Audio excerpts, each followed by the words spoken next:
The Vietnam War is different. It practically makes no fucking sense, especially when we compare it to other 20th century conflicts like the Korean War or World War II. If we look at the numbers, we would see that North Vietnam lost 14 times more soldiers than the US. So we would think that this was a victory for NATO, while quite the opposite was the case. The Vietnam War represents the greatest defeat of the United States. But how can this be? How can you lose a war where the enemy loses 14 times more men than you do?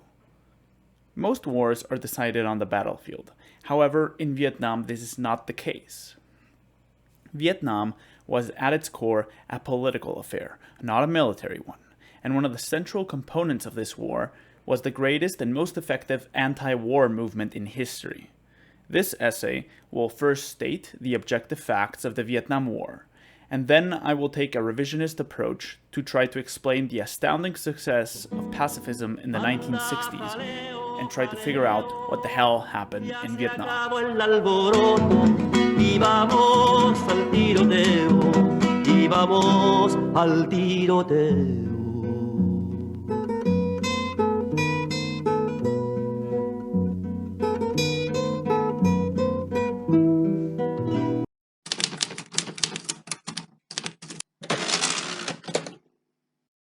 Vietnam marked the end of an era and the beginning of a new one. The Vietnam War was perhaps the most important event in the lives of the young baby boomers that later went on to make the world that we live in. Since it is still a conflict that has great emotional impact for the people that were there, I think that we can hardly say that our collective idea of the Vietnam War is objective. If we were in the 1920s and we wanted to talk about World War I, we could hardly be objective. Most people would see it as a crusade of civilization against the Hun and his barbaric ways. However, in the 100 years since then, we have been able to cut through the propaganda that once defined this conflict. But we have to understand why people in the 20s were not able to do so. They were too involved and had too little hindsight on the conflict to see through their own bullshit. I think that due to our current high amount of boomers per capita, that is also our problem. We still see the Vietnam War with a heavy layer of propaganda. In our collective imagination, we have the image of a liberated youth protesting against an unjust and unwinnable war. And this is exactly the image that I believe is a myth. So, first, we will state the objective facts that you, me, and the boomers can agree on. And later, we will see what we can make out of them. So let's make a timeline from what I consider to be the relevant facts about the Vietnam War, starting in 1954 and ending in 1975. In 1954, Vietnam is partitioned into two countries, one communist under the influence of China and the USSR, and one capitalist under the influence of NATO, aka the US. The north is led by Minh and the south is led by Diem. Ho Chi Minh was the leader of the resistance against the French, so he was exceptionally popular, while Diem was a Catholic that actively discriminated against the Buddhist majority and was generally a corrupt idiot. Both countries have no illusions about each other, and they start positioning themselves for a future war. The US begins military assistance of South Vietnam in 1955, and the North invades Laos in 1958 in order to have a land route to supply a future insurgency inside South Vietnam. In 1959, the National Liberation Front, or the Viet Cong, are founded and begin to wage a guerrilla war inside South Vietnam with North Vietnamese help, of course. The South Vietnamese government attempted to fight that, implementing the Strategic Hamlet program, however, failed miserably and effectively alienated the rural population.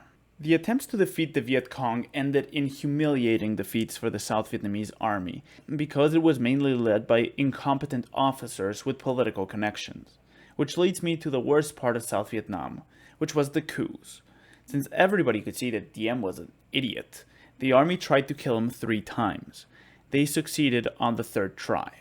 So the situation by 1963 was that Diem was dead, the South Vietnamese army was badly losing the war, and after Diem's death, South Vietnam had another 4 coups that further destabilized the country. In 1964, the situation was dire for South Vietnam, and it took a turn for the worse when North Vietnam began to support the Viet Cong with their own troops. According to McNamara and the North Vietnamese Politburo, the South was expected to collapse soon. This put the US in a difficult position where they had to intervene to prevent the collapse of South Vietnam. If the US could not rescue South Vietnam, it would send a message to its other allies that they could not count on the US for support if attacked. However, they needed a pretext to intervene, and this pretext came with the Gulf of Tonkin incident in 1964. The Americans got to work to try to prevent the fall of South Vietnam through military means. In March of 1965, the first troops entered South Vietnam, and Operation Rolling Thunder, the bombing of North Vietnam, began. The first anti-war marches begin in April of 1965, organized by the SDS. The public opinion was mostly positive. According to a Gallup poll, 24% of the population believed that the war was a mistake. By the end of 1965, there were 125,000 soldiers in South Vietnam. This number was further expanded to 385,000 in 1966, and the troop presence peaked in 1968 with a total of 540,000. During this combat phase, the government of South Vietnam was finally able to stabilize itself under a military junta. Collapse was averted, and the phase between 1965 and 1969 was marked by intense combat. The Americans were able to inflict serious casualties on the Viet Cong and defeat them in almost all the critical engagements. Based on this success, the American administration promised repeatedly that victory was just around the corner. The Americans measured their success based on inflicting large amounts of casualties against the Viet Cong, and indeed, the US forces managed to decimate the guerrillas. However, they constantly replenished their losses with fresh North Vietnamese soldiers. By 1970, over 70% of all fighting units in South Vietnam were regular soldiers from North Vietnam. While the combat was raging in South Vietnam, the American opinion of the war was turning towards the negative. In August of 1968, most Americans, 53%, believed that the war was a mistake. The event that most impacted this opinion was the Tet Offensive. It was a large and unsuccessful military offensive. However, it was a symbol that the enemy was not yet defeated and that the war would drag on. Meanwhile, the anti-war movement grew exponentially, staging huge protests and attracting many big political figures such as Martin Luther King, athletes such as Muhammad Ali, and large amounts of support from the music industry and Hollywood. Interestingly, there were also large protests all around the world against the American intervention in Vietnam. The anti-war movement was not only marches in the street and speeches.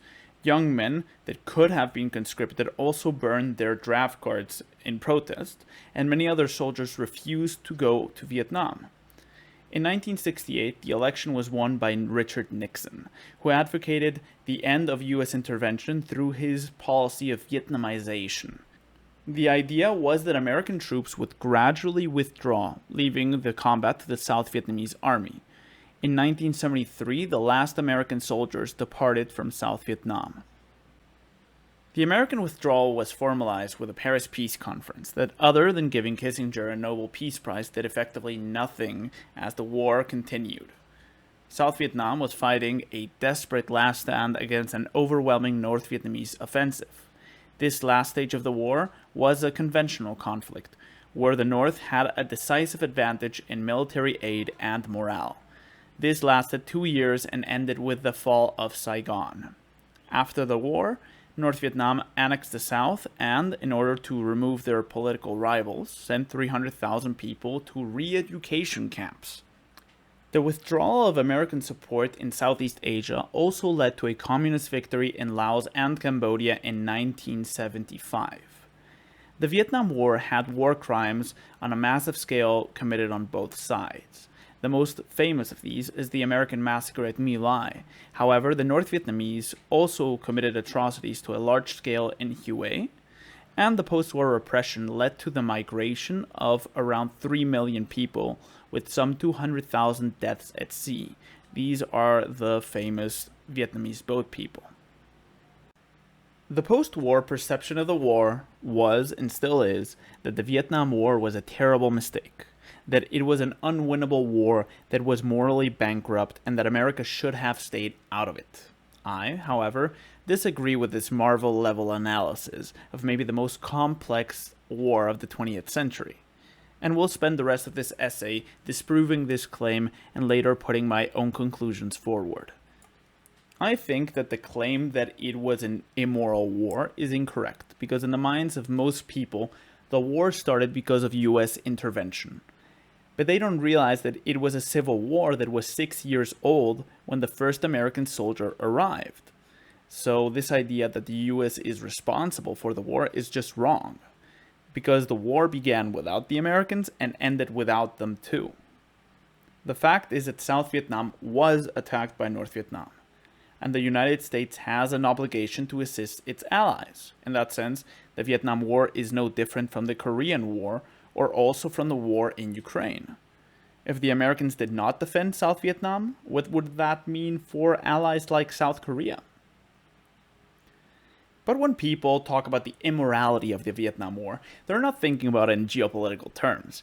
They are thinking about it in emotional terms. They are thinking about the shocking pictures of civilian suffering that have come from the Vietnam War. However, the only difference between American and North Vietnamese war crimes is that American war crimes are documented and the perpetrators were prosecuted.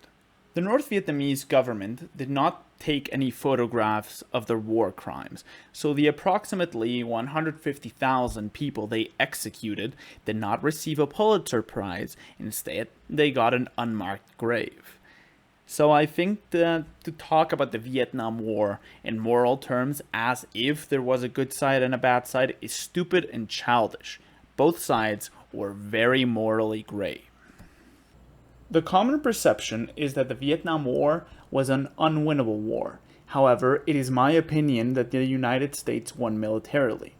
Their objective was the defense of South Vietnam, and as long as they were present, they succeeded. During the combat phase, the Americans inflicted terrible casualties on the North Vietnamese and practically won every engagement. However, the United States lost at a political level because they did not only defend South Vietnam, they also tried to destroy the Viet Cong, which was impossible due to the support it received in manpower and weapons from North Vietnam. The United States lost 58,000 men, while according to their own statistics, North Vietnam lost 850,000. I think it is indisputable that at a military level, the United States were winning. However, the North Vietnamese had an unbreakable determination to continue the war that prevented the victory that the US government had promised. The war was not lost because of military defeat, but instead it was lost because it became unpopular and the population favored a withdrawal. The objective of defending South Vietnam was accomplished as long as American troops were present. When they were not present, South Vietnam could simply not keep up with the North Vietnamese offensives. So the most important factor in this war was not the military strength, but instead it was the willingness to stay in the fight. This willingness was absolute in North Vietnam, however, wavered and ultimately withered inside of the US. The change in public opinion led to the election of Nixon and his policy of withdrawing from the war, which represented a death sentence for South Vietnam. There were two reasons for the change in popular opinion. First, that the government promised a quick victory. That never happened, which damaged its credibility. But the main driver of popular opinion was the anti-war movement. Through marches, protests, and concerts, they were able to influence public opinion against the intervention in Vietnam, and they did such a good job that their talking points still dominate the way that we look at the Vietnam War. I think that the most interesting part of the Vietnam War is the success of the anti-war movement. Never before in history have there been such a large movement against the war, and we don't see similar movements in other wars such as the Korean War. So that leaves us with a question. Why was the anti-war movement so large and successful in the Vietnam War? Now, if you ask your boomer grandparents why they were against the Vietnam War, their answer will be that it was a war full of crimes and bloodshed. And while this is certainly true of the Vietnam War, but it would also be true of the Korean War and the World War II for that matter. However, we don't see similar movements in these similarly bloody wars. This leads us to the conclusion that it could have not been the violence of the Vietnam War. The 20th century is full of terrible wars and genocides, however, none of them had a response like the Vietnam War. This means that while the cruelties of this war might be a factor, there must be something else. In order to try to find what this something else might be, we will look at the case of Jane Fonda. She was one of the most important actresses of the 1960s and 70s, and she was deeply involved in the anti-war movement.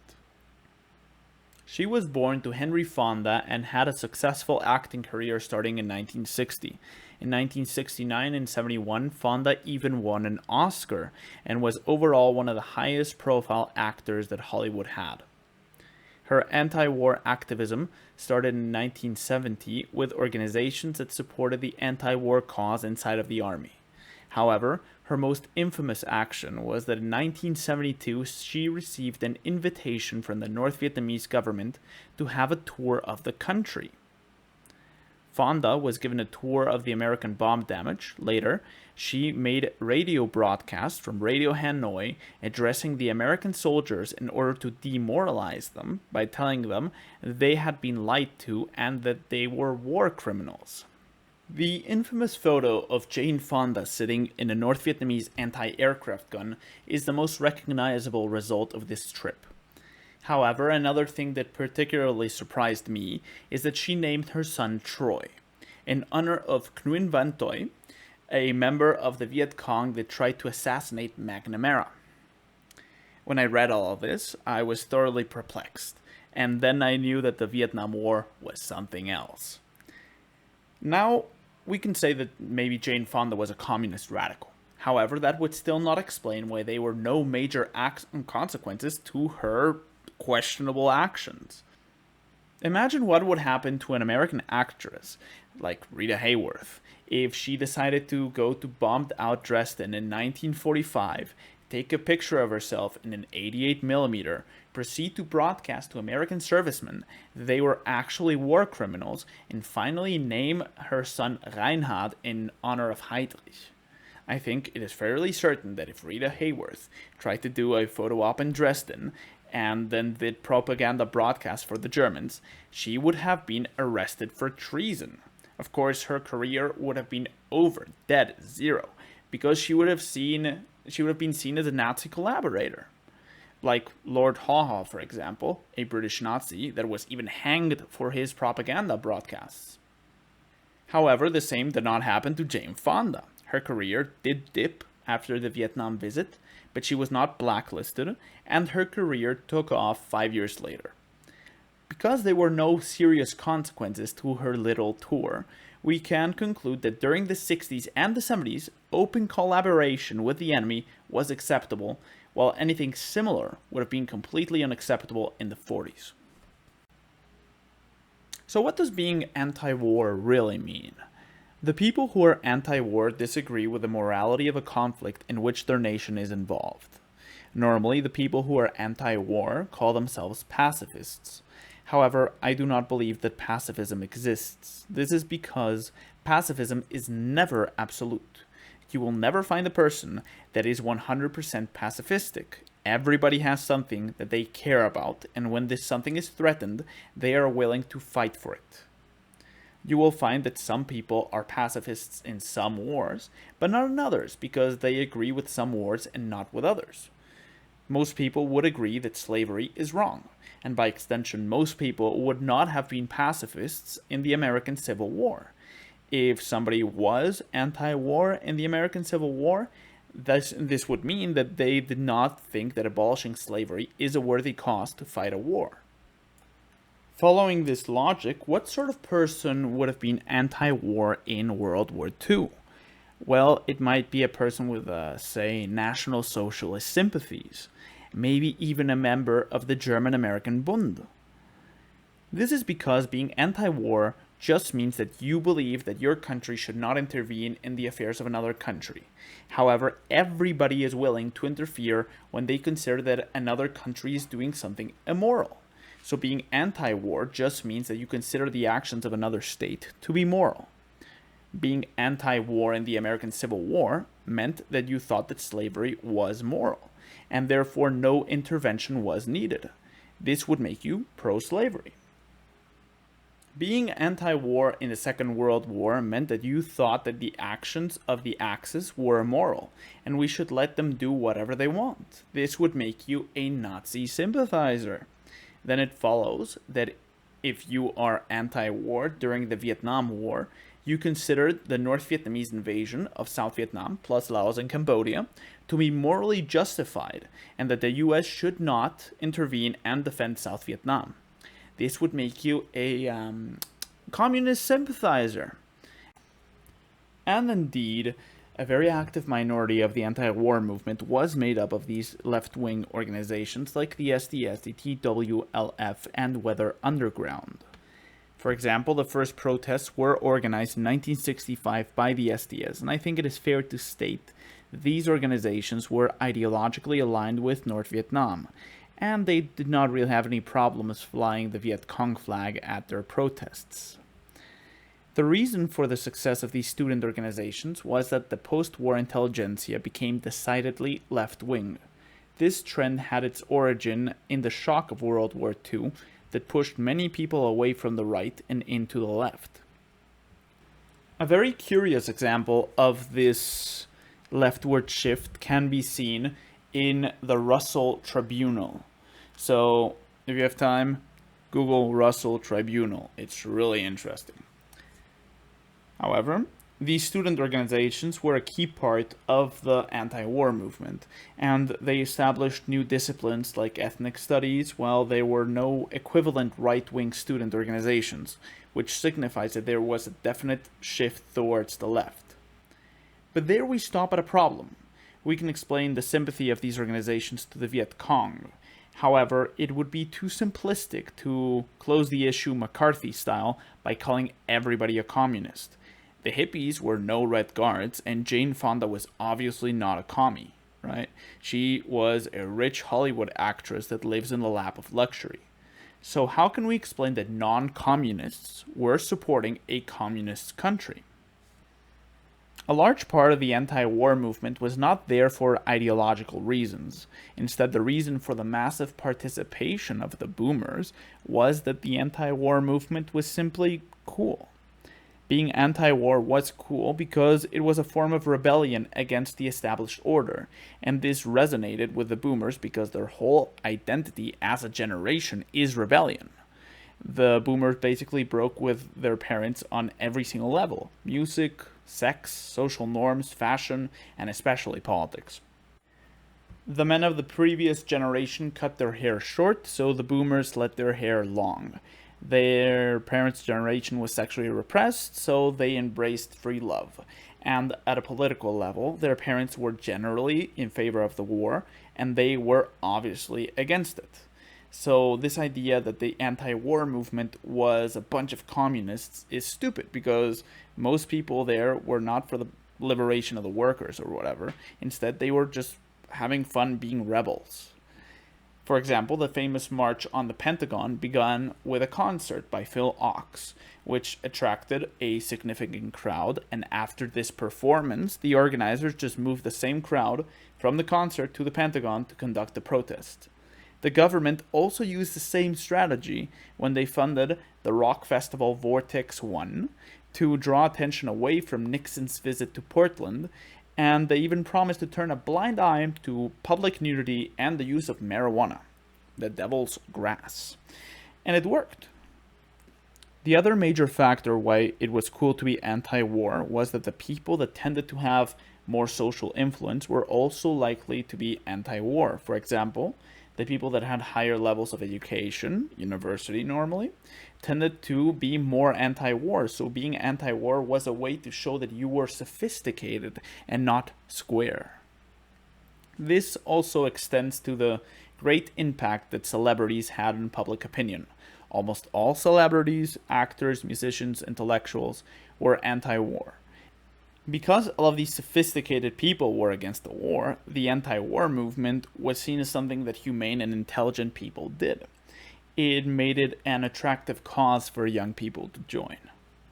Indeed, that is the reason why I think that Jane Fonda went to Vietnam. It was never about the Vietnamese people or communism. It was about making a statement of what a sophisticated humanitarian she was. I really doubt that she or any of these peace activists were losing sleep over the hundreds of thousands of Vietnamese that drowned trying to escape communist persecution. The true motivations of these humanitarians is what we at the court sense like to call moral masturbation. They go to a place that is full of misery, make a couple of statements, take a couple of pictures, and then proceed to fuck off to their luxury condos without dedicating a single further thought what ended up happening to those people. So these two factors, the influence of left-wing causes in universities, together with the rebellious spirit of the boomers, were the two reasons for the great success of the anti-war movement.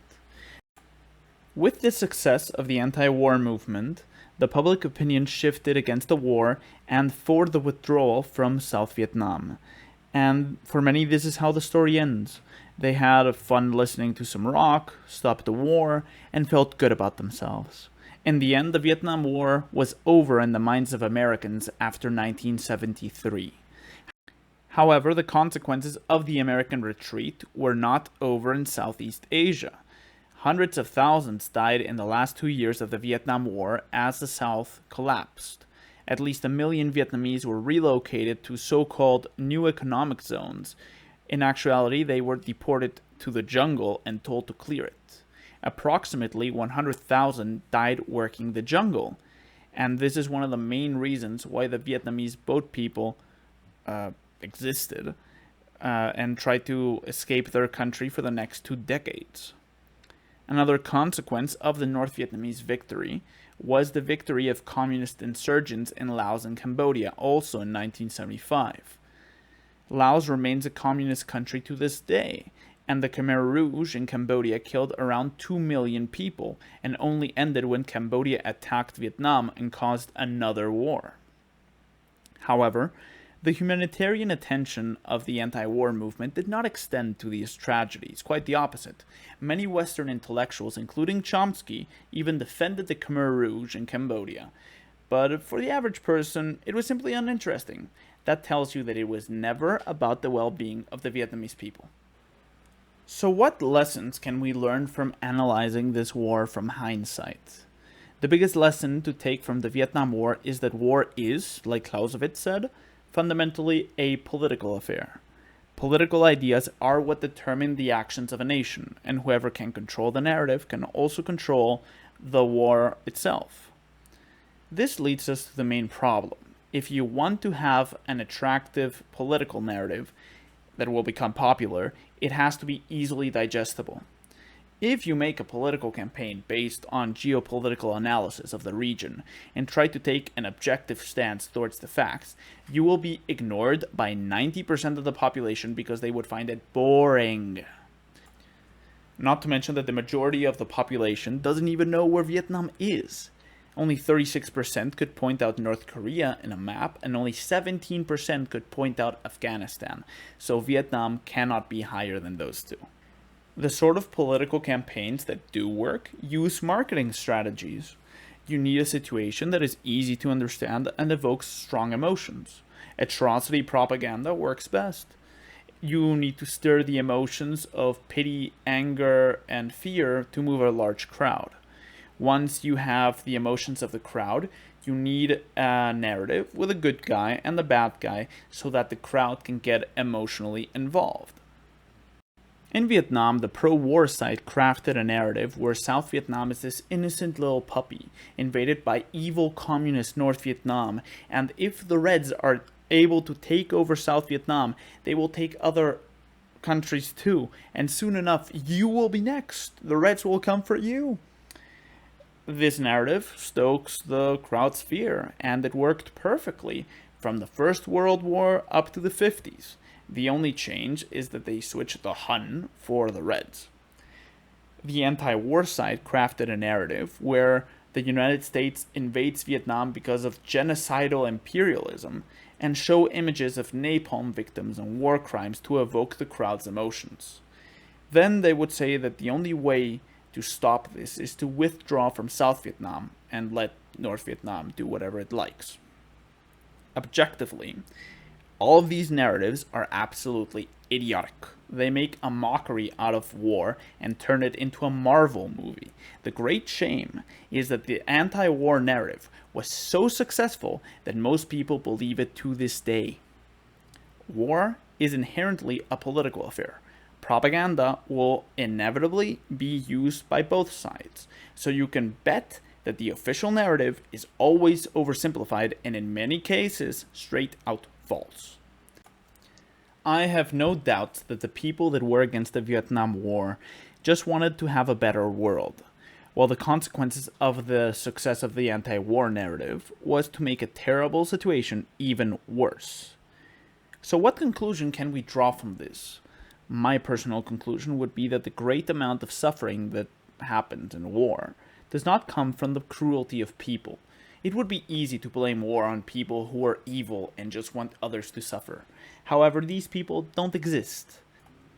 Everyone fundamentally wants to live in a better world, but these positive wishes become corrupted when people believe oversimplified propaganda. This is because the situation is always more complex than what the propaganda implies, so the solutions of the propaganda will make everything worse. As long as political propaganda exists, the good intentions of people will be turned into terrible solutions that will lead to more suffering.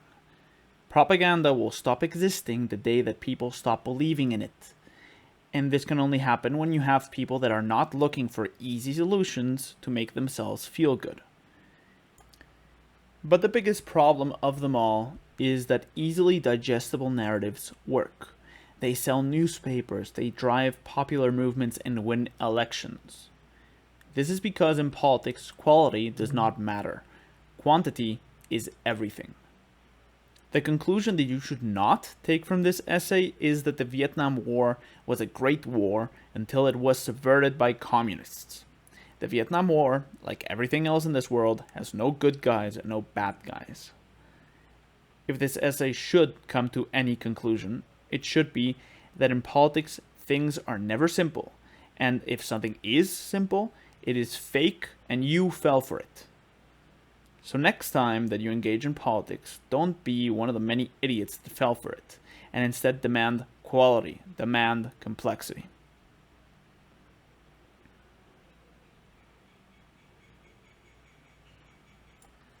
Before this video ends, I would like to invite you, or tell you that I post all of these essays to my Substack first, and then I turn them into videos, so subscribe to my Substack. Might be a good idea. I don't know.